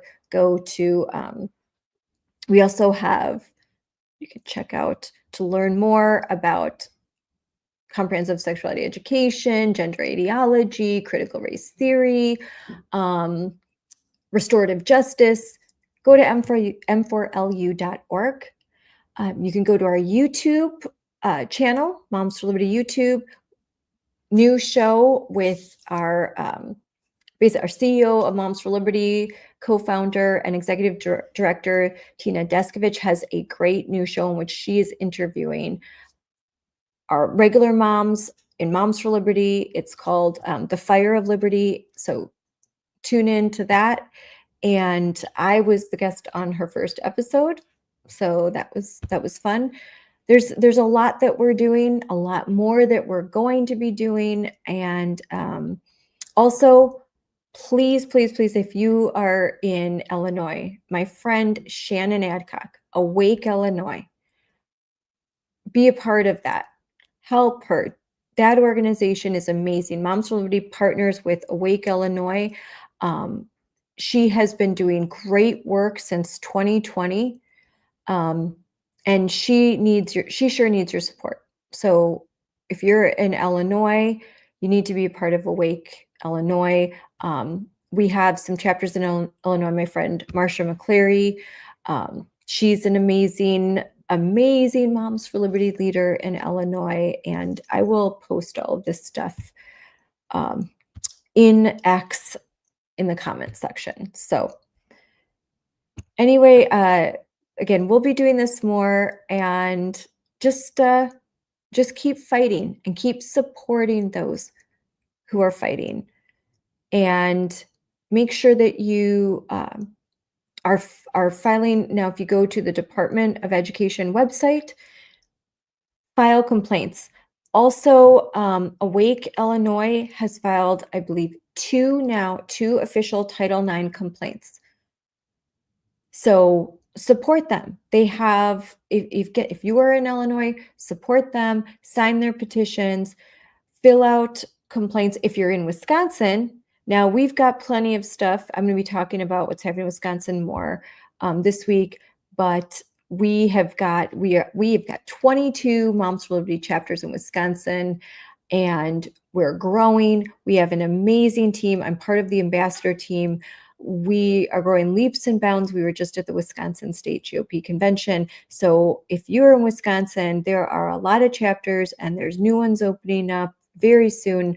Contact me, Scarlett Johnson, and just look me up, Facebook. I have my DMs open on all my social media, Facebook, Instagram, X. If you're in Wisconsin, contact me, and we will connect you with a chapter. You can go to momsforliberty.org, and there's wherever you're watching this, whatever state, we have chapters in 48 states, 130,000 members and growing.